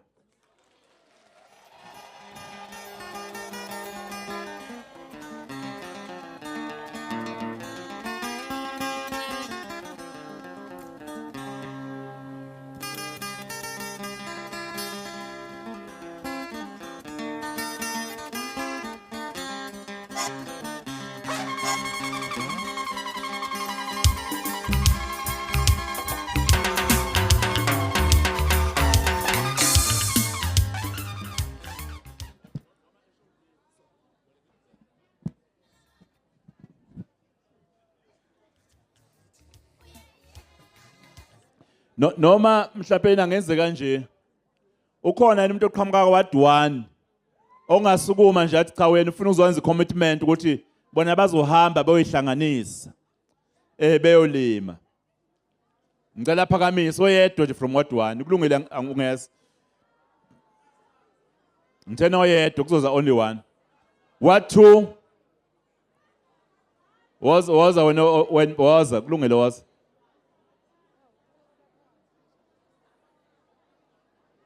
Uphele laphi? Oqhamuka kwa2. Oyedwa ozonza ngifuna ama commitments.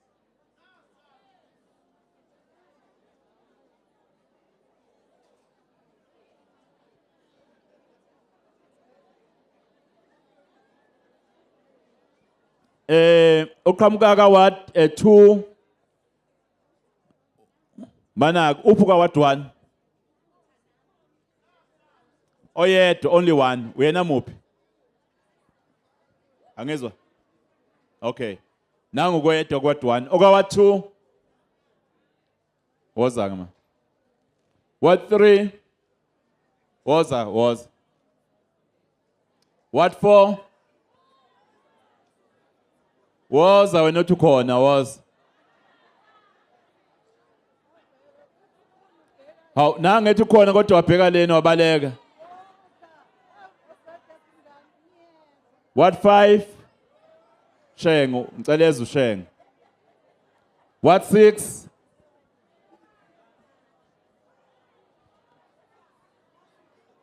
What6? Was. What7? Kulungile was.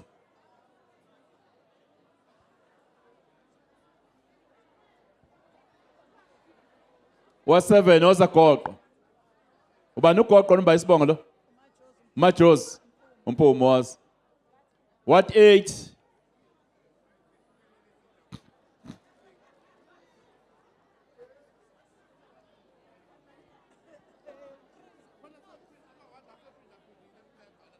Hayi ngifuna oyedwa phe iwadi. Ungezi phambili ungabizwanga yimi. Ngicela ningibuzele ama officials ukuthi what bani mase bebabili ngicela oyedwa ahlale phansi.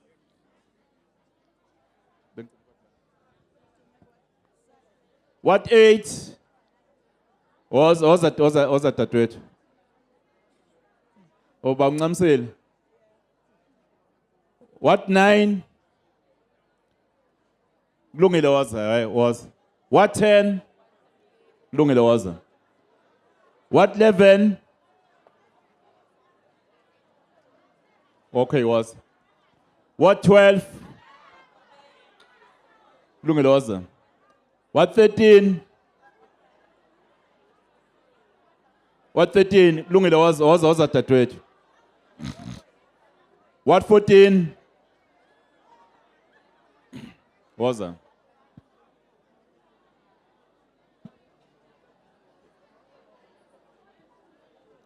Fanele bebe 14 ke abantu abaphambili. 14. Asiqaleke ngoward 1. Oward 1 uyasixoxela nje ukuthi i-commitment yenu noma yini vele niyenzayo yokulima nidinga luphi usizo.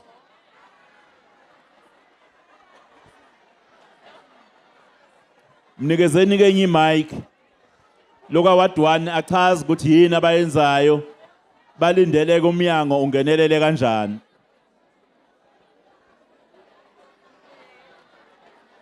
Ward 1 ayikho enye mic. Angibingelele kumhlonishwa wethu ubaba uNdunankulu. Ngicela sithuleni ke bakwethu. Ngicela sithuleni ke. Khabazela. Khuleke nasemakhosini aseNdlunkulu. Ngibingelele nabo bonke abahlonishwa. Ngiphinde ngibingelele. Ngicela bathulo mama ngale. Ngicela bathulo mama ngale. Ngicela ukhulume. Yebo, igama mina nguMelusi wakavutha ngiqhamuka kwaWard 1. Thina njengoWard 1 siyafisa ukulekeleleka kakhulu ey'ntweni zokubiya ngoba iy'ndawo sinazo namanzi Manake mfowethu qala ngokuthi nenzani. Thina siyalima futhi ukhansela usondele kakhulu ukusilekelela nangey'thombo usiza kakhulu nje ukusilekelela esondele kithi siyalima into esiyenza kakhulu siyafisa ke futhi ukuthi silekeleleke nakwezokufuya ngoba singabantu abafisayo ukuthi sifuye nathi sikwazi ukuzenzela. Okay. What 2? Ngibonga ukuthola ithuba uNonto Dlamini lo okhulumayo ngisuka kwaWard 2 eNtatshana ngaphansi kwenkosi uZondi. Siyabonga kuhulumeni wethu ungqongqoshe wezolimo thina sibiyelwe ngale emakhaya siyabiyelwa njengamanje noma ngakapheli kodwa kuzophelela lokho ababekushilo noma ngayibiyanga indawo yonke siyabonga kakhulu kuleyo ndawo. Nenzani? Esikhala siyalima silima ummbila amazambane namaveji Simshayile ihlombe. Besicela ke kuhulumeni wethu kumnyango wethu wezolimo ukuthi engathi ungasilekelela Ndunankulu wethu sisheshe sithole ogandaganda ngoba manje indawo yethu iyabanda kufuna engathi konke kungenzeka ngalesi sikhathi kusashisa ngoba kubanda kakhulu ngale kontatshana koWard 2 ngiyabonga. Ward 3? Ngiyathokoza ukuthola ithuba ngwaseWard 3 Ward Committee yakhona endaweni yaseMalunga kodwa mina ngisethaleni. Ethaleni lapha ngaphansi kwenkosi uDlomo sikwazile ukuthi omama ba-agriculture umlimisi uMamnala bafika bazosilimela noma ke iWard 3 umkhulu kakhulu thina sakwazi ukulima lapha emagidini nangapha ngaphakathi ethaleni eMalunga salima kodwa abanye ezinye indawo ayikwazanga ukulima njengakona uNgamlana bagcina ogandaganda bafika isikhathi abasincane kakhulu salima umbila sawuthola nje ngomunye wabo nami ngavunawo ngiyabonga kakhulu. Okay, asinikeze olandelayo. Wonke umuntu uneminute elilodwa. Sanibonani bo. Niyaphila? Oh, lona okhulumayo umama uMaqaba wakwaMkhize. Ngiyabonga ikhulu zami ezinhle ngiyabonga kakhulu nokuthola nje umbhobho kwinhlaba. Awukade kwasangufisa webantu. Kulungile ke umama kangene udabeni. Thina ke singaphansi kwenkosi uKhanyile kwaWard 4 ngaphansi kwenduna uBabungidi. Siyazama impela ukulima kodwa akubiyekile la silima khona. Inkomo ziyahlupha nezimbuzi ziyahlupha. Okunye ke esikwenzayo siyafuya bakwethu inkukhu. Siyazama ngamandla ethu onke kodwa futhi nehoko lethu liyabheda. Ngiyabonga kakhulu. Siyabonga mama. Siyabonga kumhlonishwa uWard 5 engumele siyabingelela lapha kuWard 5 mina ngomunye nje olimayo egcekeni bakhona nabanye abalimayo egcekeni angakakulimela ukudayisa ngisalimela nje kodwa khona amazambane engingawadayisa akade ngiwalimile bakhona ke nabanye abafethu abalimayo abalimela ukudayisa noma ngiwalibala amagama abo kodwa nje bakhona engibabonayo la okunye ke futhi thina njengabefundisi siyaqhuquzela kakhulu emabandleni lelo hlelo olubizwa ngo one home one garden one church one garden kulabo abasebenza ezakhiwo nje eziqondile zamabandla sisibacela ukuthi balime mina njengomunye okuye kufika ispinash ntonankulu enkonzweni umzalwane olimi lathi ulime egcekeni athi umunye unengadi so nginayo iproof omunye nje usanda usilethela amaqanda unenkukhu zamaqanda esikhonza nayo so sisiqhuquzele emabandleni ukuthi abazalwana balime abafuye abaye kwa agriculture usizo ke esilicelayo especially yilo lolwama one church one garden siyalicela kakhulu usizo lokubiyeleka nezimbewu bese kokugcina kube ama trainings because abantu bayathola izinsiza kusebenza kodwa bahluleka ukuyisebenzisa thothi uyawuthola ufenisa akakwazi ukubiya uyasithola izithomba akakwazi ukutshala so ngiyacabanga ukuthi masingathola nje ukulekeleleka kwi-training siyabonga. What 6? Ngibingelele igama lami ngumsizi ngwakhumalo ngiswaphe Ward 6 eMandaba so siyintsha nje ekhuthele kakhulu into esikhala ngayo noma sacela ukusizwa ngayo ukubiyelwa ekakhulukazi because kuhlupha inkomo kakhulukazi ukubiyelwa nje bese bawugandaganda kuphela ke ngemva kalapho. Okay, kodwa lelo kubiya mina ngithi abantu abanenkomo azibe nabelusi. Uma engene emasimini abanye abantu induna ayimbize enkundleni ilandela uhlelo lwalivele lukhona. Ngoba abantu bafuya inkomo kodwa bayigadi. Kulungile lokho okucela ukubiyelwa. Kodwa iqiniso ngenibiyelwe nonke kanye kanye. Kodwa into ofanele ilwele kakhulu njengomphakathi. Emhlanganweni ngabe wekhansela noma wenduna noma niye nje enduneni noma enkantolo. Niyobika isikhalazo ukuthi niyahlukumezeka. Nithanda ukulima. Kodwa laba banenkomo bakwasibanibani bakwaNtuli inkomo zabo zingena emasimini. Ukuze babizwe laba kwaNtuli bayiyeke leyo nto leyo. Siyabonga kakhulu.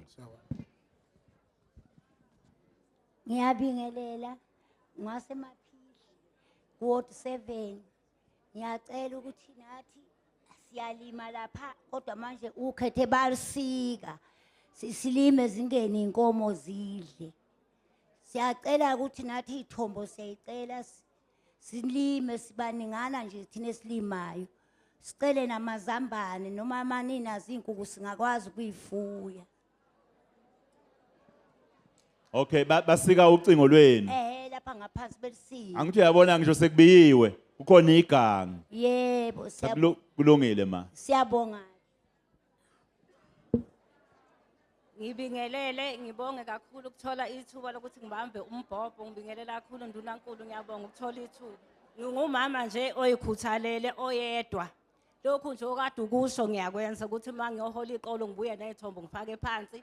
Kumanje nje sinenqolobane mhlambe lenqolobane obuyisho nje inqolobane yakwaDlomo siyalima kwaDlomo into ebengicela nje mina kakhulu nezinkukhu ngifuyile manje anginayo indawo eyindlu ephephile yokukhulisela izinkukhu njengamanje nje nginazo mangiye edolobheni futhi angilenzi iphuthu ukuthi ngabuyi netswele ngiyabonga. Ngiyabingelela abahlonishwa ngibingelela indlu yonke igama lami Nontobeko kaXaba usuka kuWard 9. Thina lapha kuWard 9 mangathi ngiyabheka ngingabhekelela isidingo sami ngedwa mangabhekelela isidingo seyingadi zakwaWard 9 zonke endaweni engiyakhele ngibuka ngathi isidingo esikakhulu esokusondezwa kwamanzi. Lokhu ngikusho ngoba sike sahamba mina nozakwethu ngoba endaweni yangakithi ngicathi imina naye sebenza ezabantu abasha, sebenza nabantu abadala sebewomama nje nogogo abadala. Kodwa ezabantu abasha sike sahamba saya kwenye training engaphansi kwenye NPO. Masibuya khona ngiyabona ukuthi kuyasebenzeka ikhona idemand. Esho ukuthi sifuna ikabishi, sifuna ukuthi but awukwazi ukuyimitha idemand ngezathu ukuthi awukwazi ukuhamba igxathe elide ngeproduction yakho ngoba amanzi ayakulimitha. Nanokuthi mangabe ngisho ukuthi angibhekela isidingo sami ngedwa, ngisho ukuthi mhlambe umuntu osenhloshana angikwazi ukuthi mina icustomer lami mangingenakho ngithi woza uzofaka la nange ngifuna ikabishi elu300 ngingenalo, ngicela umfakele ukuze ngimbambe njengecustomer lami, naye ngiyakwazi ukumsupply ngoba amanzi akanawo. Ngiyabonga, siyathokoza ukuthi umasipala uyanotha uagriculture. Yebo, siyathokoza ukuthi umasipala ingade silima kuyona sasibiyele umasipala namanje isagcinekile. Kodwa kunenkinga ke mathize abasela nani kodwa siyabonga. Siyabonga. Ngibingelele abahlonishwa nabo bonke abantu abangaphakathi. Ngumangobe swakaZondi kwa10. Nathi siyatshala siyalima besingathanda ukuxhaseka ngogandaganda nento zokubiya. Singabonga kakhulu ethulane emambeni enkonisi. Ngiyabonga. Siyabonga.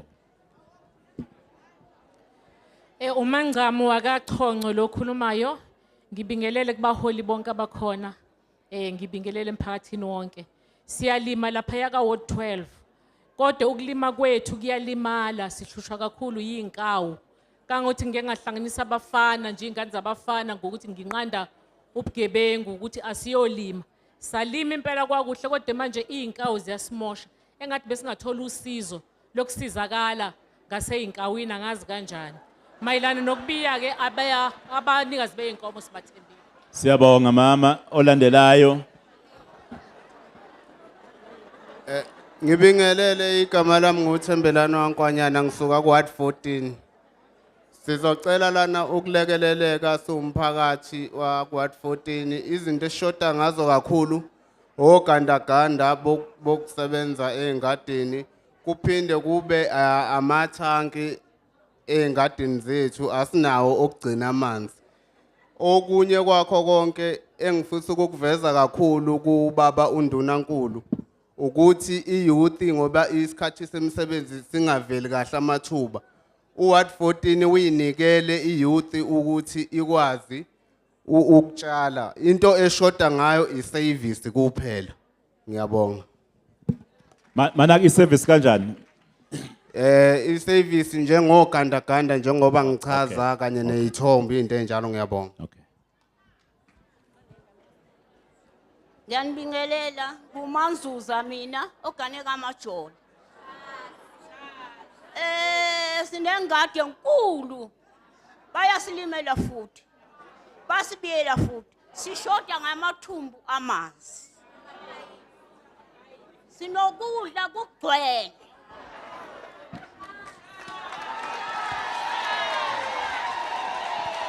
Okay.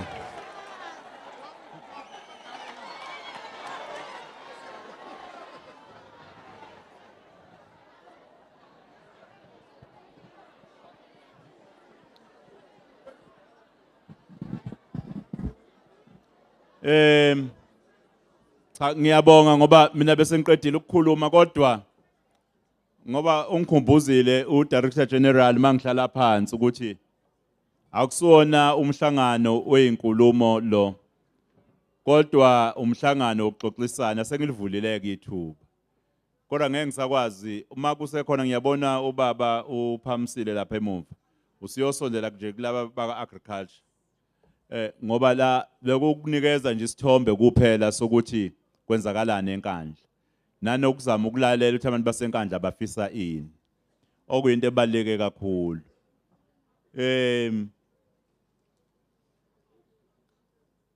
Ngiyafisa kuba uMacingwane ngoba uzwile ngelinye ilanga mangibuya makukuthi sibuye ngaphansi kohlelo ka agriculture noma kuthiwa sibuye ngalopho uhlelo makuvuleka leli thuba fanele abantu basenkandla bethi hayi kwasiza. Angithi sinama extension officers abeluleka ngithi basekhona namanje.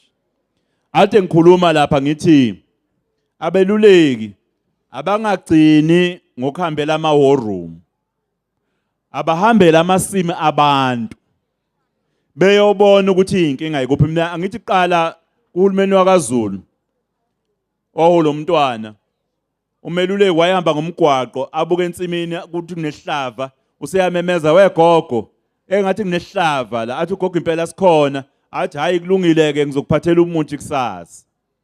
Noma ke singesaba nawo imithi esabalele kanjalo kodwa ukweluleka ukuthi uyabona ke la ulinyazwa yini njengoba utshalile ukuze kungahambi kahle ngokuzayo yini okufanele yenzeke. Enye into athi ngiyikhuluma crash uthi abalekelele ngokuthatha inhlabathi yeindawo ezahlukene ukuze babone ukuthi umonakalo osudale omanyolo laba besilungu usumkhulu kangakanani enhlabathini.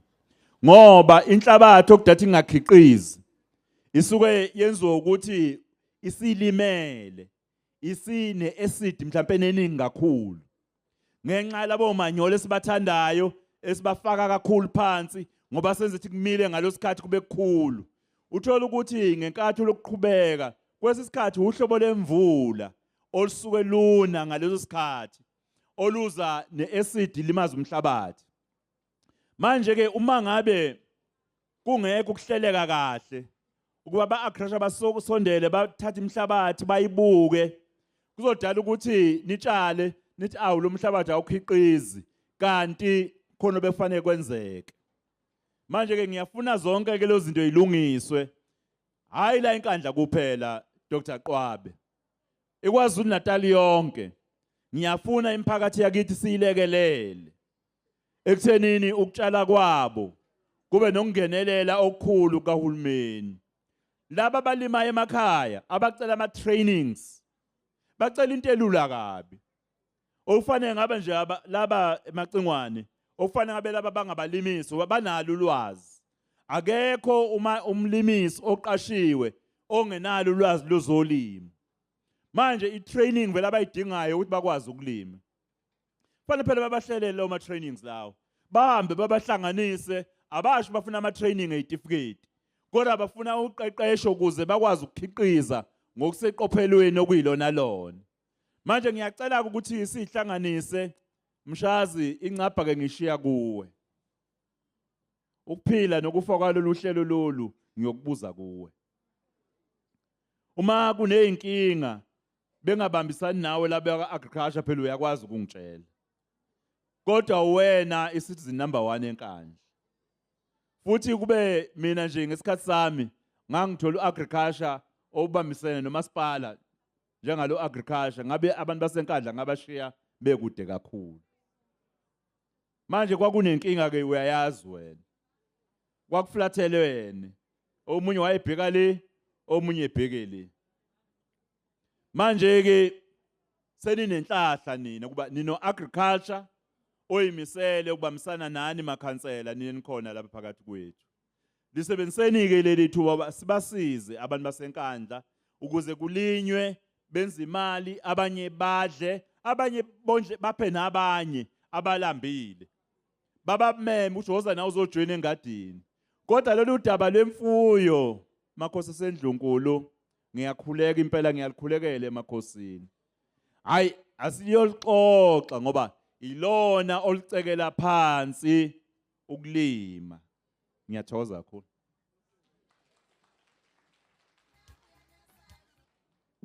Siyabonga kakhulu sacela shayela inye elikhulu ihlombe sishayele undonankulu wethu ngamazwi okuhlakanipha nokusikhuthaza nokusivuselela asesiphe khona. Siyabonga kakhulu Sompisi.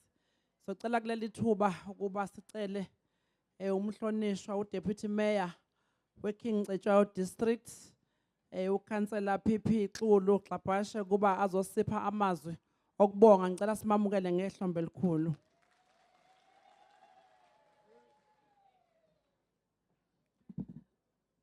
Mphathi lihlelo ngithokoze kuwe ngibingelele kuwe. Hlonishwa undunankulu waKwaZulu Natal Mphemba amakhosi asendlunkulu phakathi kwethu, umhlonishwa ungqongqoshe womnyango wezolimo nentuthuko nezokuthuthukiswa kwey'ndawo zasemakhaya, umhlonishwa umama kaMadlopha Mthethwa,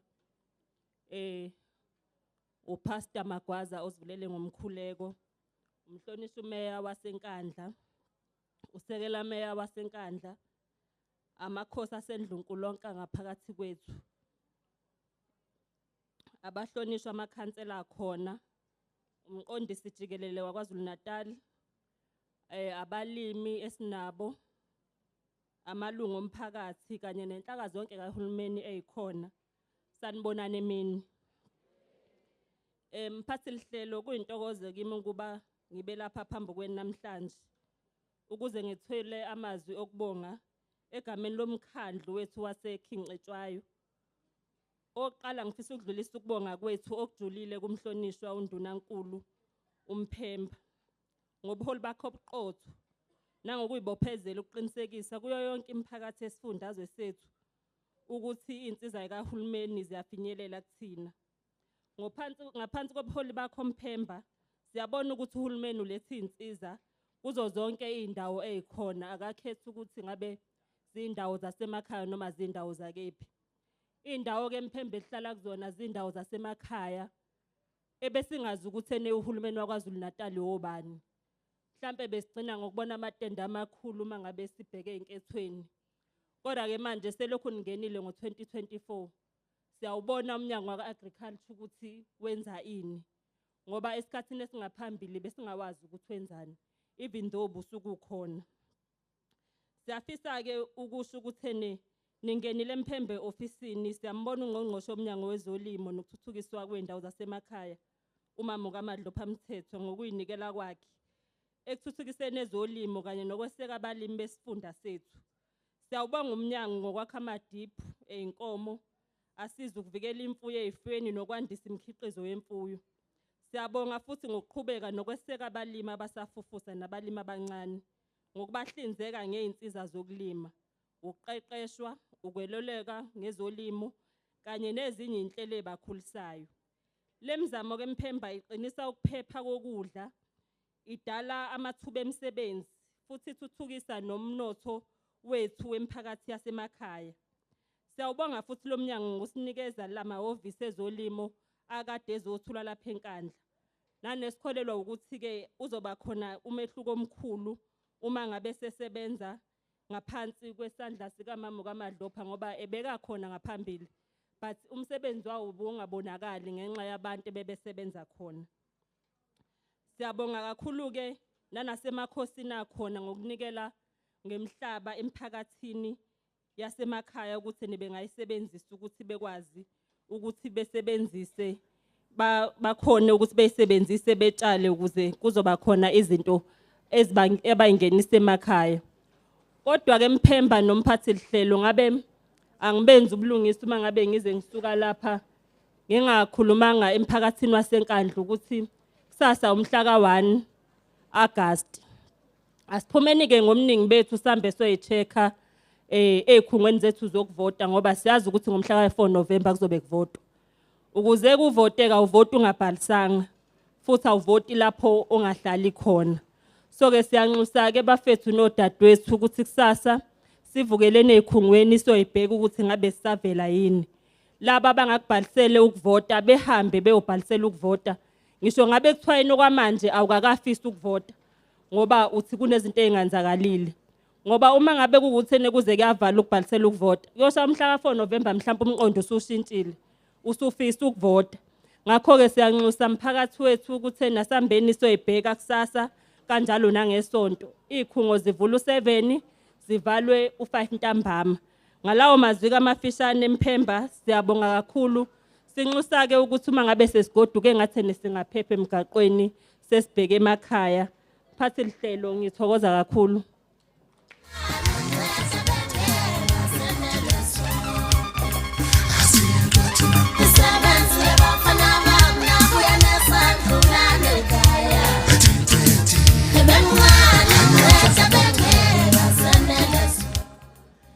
Siyabonga kakhulu, siyabonga Xabashe Hlonishwa ngokuthi bongele socela uPastor Mpungose ngizwile ukuthi usefikile. Ngisacela umfundisi uShenke ukuba azosivalela ngomkhuleko. Ngizwele kuthiwa sesimayile.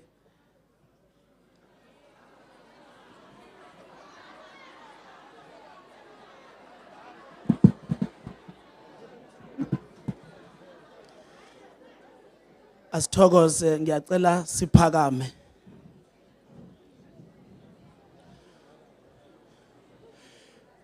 Sivala ngomkhuleko lithi izwi likaNkulunkulu kwizaga 16 verse 1. Inhliziyo yomuntu inamasu okwenza konke kodwa impendulo yolimi ivela kuNkulunkulu. Cela sithobise amehlo. Siyakubonga kakhulu uNkulunkulu wethu ongcwele egameni lika Kristu Jesu waseNazaretha. Sike sakunxusa uNkulunkulu wethu ongcwele siqala lolu hlelo ukuthi ube nathi. Uthembekile ke Nkosi kwaze kwafika lo mzuzu wokuthi sifike kulesi sikhathi sokuthi kuphele lo mcimbi usathembekile. Siyakubonga uNkulunkulu wethu ongcwele ngenhlelo zonke esizizwile ezithulwe iphathimandla zethu osinikeze zona. Baba siyabonga ukuthi ukufisa kwabo kubambisene nokufisa kwethu kanye nokusebenza kwethu kuyoba impumelelo kudunyiswe kubatshazwe igama lakho elingcwele. Nampa abantu bakho uNkulunkulu sebeye emakhaya bagcine endleleni zonke ubalondoloze ubavikele kuyo yonke imimoya egameni lika Jesu nabahambe bengenazi idingo emakhaya. uNkulunkulu wethu ongcwele yenza ngokwamandla akho afihlakeleyo ukuthi uhlangabezane nezidingo zabo egameni lika Jesu Kristu waseNazaretha. Bese kuthi umusa wenkosi yethu Jesu Kristu uthando lika Baba uNkulunkulu nobudlelwano bakaMoya oNgcwele buphumule phakathi kwethu ngabanye azabuya uKristu Jesu. Amen. Sihlukaneni ngokuthula.